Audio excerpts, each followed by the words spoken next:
देखो जितने भी तीर्थ हैं, धाम हैं और जितने भी ये पवित्र स्थल हैं, आदरणीय हैं, ये आदरणीय यादगारें हैं, लेकिन वहां जाने से मोक्ष नहीं हो सकता।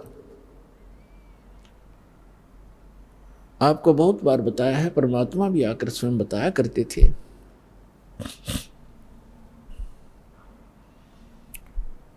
और कहा करते थे कि इन धामों पर जाने से आपका मोक्ष नहीं, उल्टा पाप और पाप प्राप्त और जीवन नाशी आपका होता है। आपको एक झलक दिखाते हैं ये तीर्थ कैसे बने जहां हम पूजने जाते हैं।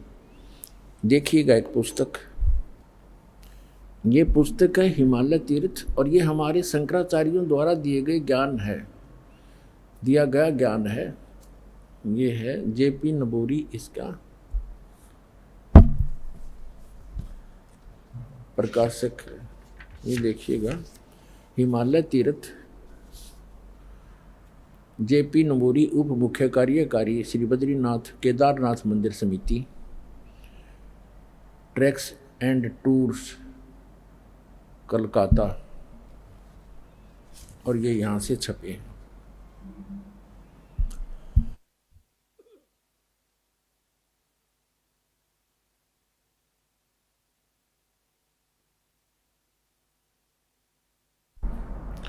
अब हम इसके आपको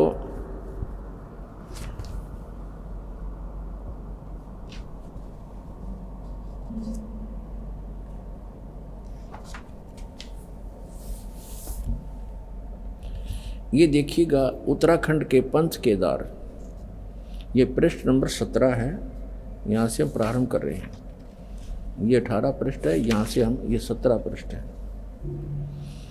उत्तराखंड के पंच केदार श्री केदारनाथ भारत के उत्तर नागाधिराज की सुर में उत्पत्तिका में स्थित केदार क्षेत्र प्राचीन काल से मानव मात्र के लिए पावन मोक्षदायक रहा है। इस क्षेत्र की प्राचीन एवं पौराणिक महत्व के संबंध में स्वयं भगवान शंकर ने स्कंद पुराण में माता पार्वती के प्रश्न का उत्तर अपने श्रीमुख से निम्न प्रकार दिया है। ठीक है। हे प्राणेश्वरी, यह अक्षेत्र उतना ही प्राचीन है जितना कि मैं हूँ। मैंने इसी स्थान पर सृष्टि की रचना के लिए ब्रह्मा के रूप में परब्रह्म तत्व प्राप्त करके सृष्टि निर्माण का शुभारंभ किया। तभी से स्थान मेरा चिरप्रिय समान है। भगवान शंकर का सुप्रसिद्ध ज्योतिर्लिंग भारत के विख्यात 12 ज्योतिर्लिंगों में से 11वां ज्योतिर्लिंग है। सुदूर उच्च हिमालय में समुद्र तल से 11,750 फीट की ऊंचाई पर श्री नर और नारायण ऋषि द्वारा प्रतिष्ठित है। पुराणों के अनुसार इस पुण्य फलदायी ज्योतिर्लिंग की स्थापना के संबंध में इसका इस प्रकार वर्णन, अनंत रत्नों के जनक अतिशय पवित्र केदार नामक अत्यंत शोभा से युक्त शिखर पर पूर्व काल में महातपस्वी अपने आत्माओं ये तीर्थ और ये धाम कैसे बने हैं, इसकी थोड़ी सी झलक दिखाएंगे। फिर दास मौखिक सुनाएगा, वो अच्छा समझ में आएगा। अब देखिएगा, अब हम 18 पृष्ठ पर आगे 17 पर पढ़ लिया। यहाँ पर पीछे से हमने पढ़ा है,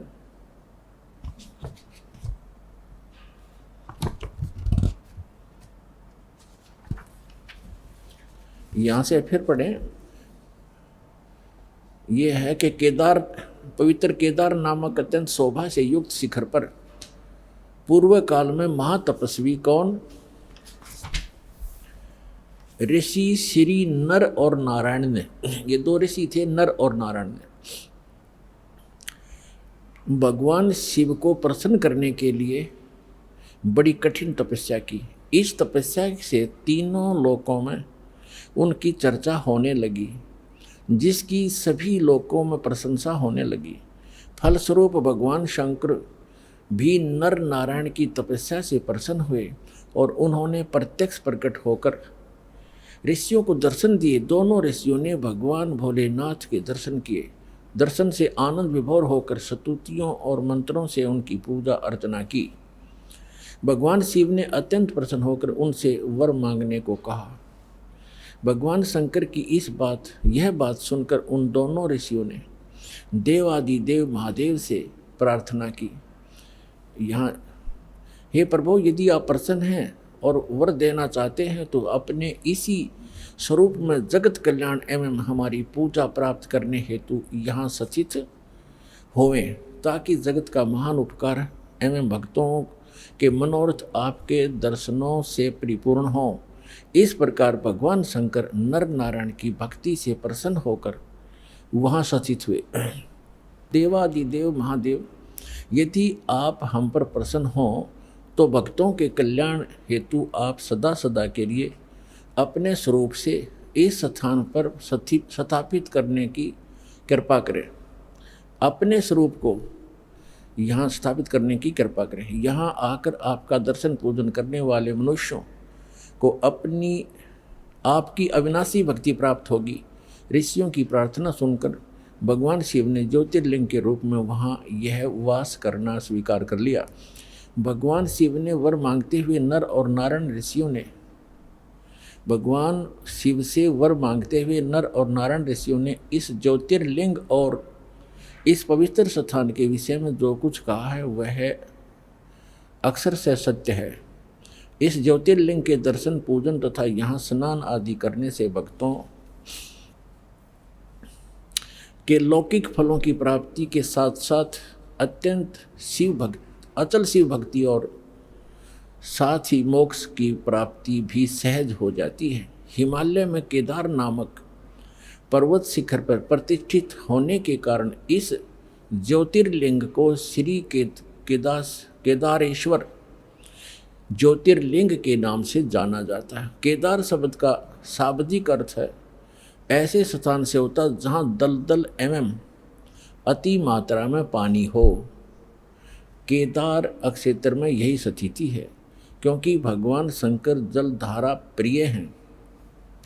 नर और नारायण ऋषियों के पश्चात अन्य ऋषि मुनियों व भक्तों द्वारा यह ज्योतिर्लिंग पूजित रहा। तत्पश्चात महाभारत काल में पांडवों द्वारा गोत्र हत्या अर्थात महाभारत युद्ध में अपने भाई बंधुओं आदि की हत्या के पाप से मुक्त हेतु यहाँ पर देवादिदेव महादेव की आराधना की गई। इसी प्रसंग में पुराण में एक कथा आती है।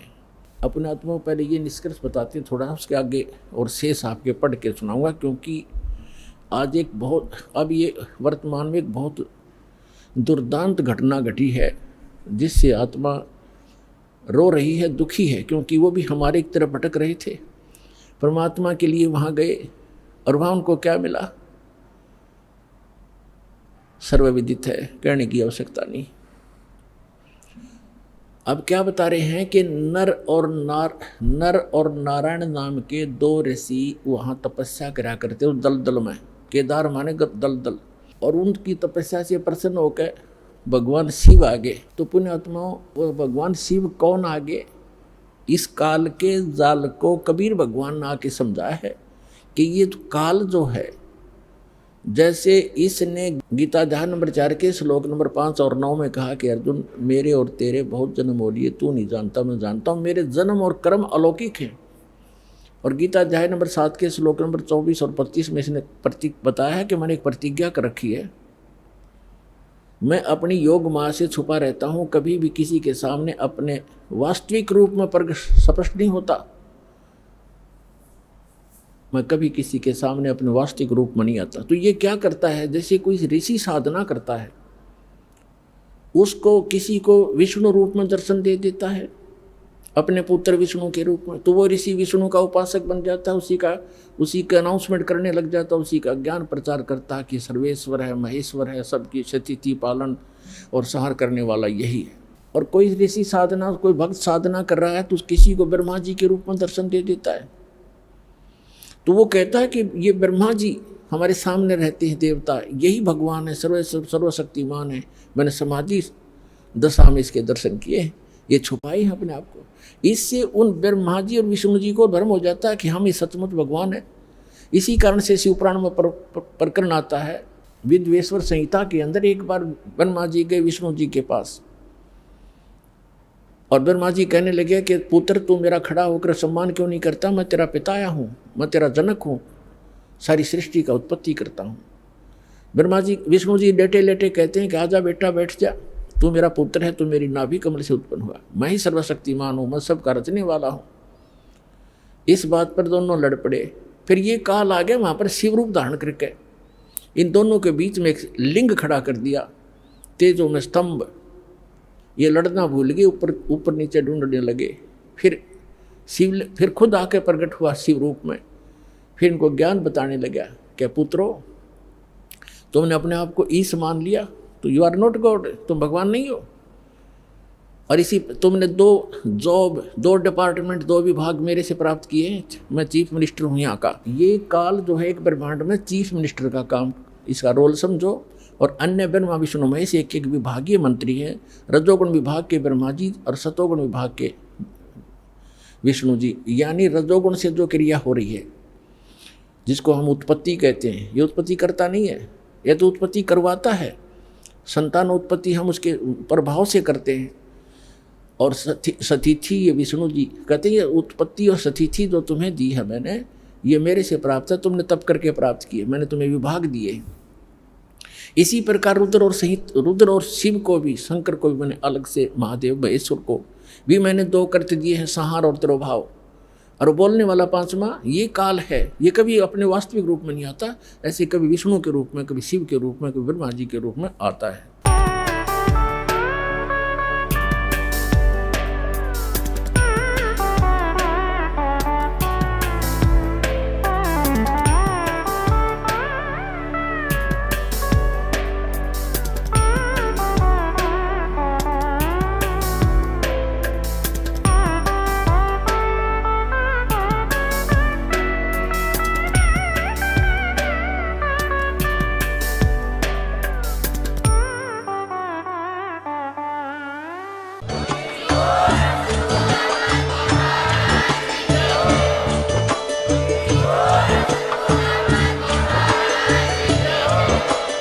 आप सुन रहे थे जगत गुरु तत्वदर्शी संत रामपाल जी महाराज जी के मंगल प्रवचन। अधिक जानकारी के लिए विजिट कीजिए हमारी वेबसाइट www.jagatgururampalji.org। संत रामपाल जी महाराज जी के शुभ आशीर्वाद से पूरे विश्व भर में 500 से भी ज्यादा नाम दीक्षा केंद्र हैं, जिन पर संत रामपाल जी महाराज जी द्वारा ऑनलाइन निशुल्क नाम दीक्षा दी जा रही है। अपने नजदीकी नाम दीक्षा केंद्र का पता करने के लिए संपर्क करें 8222880541।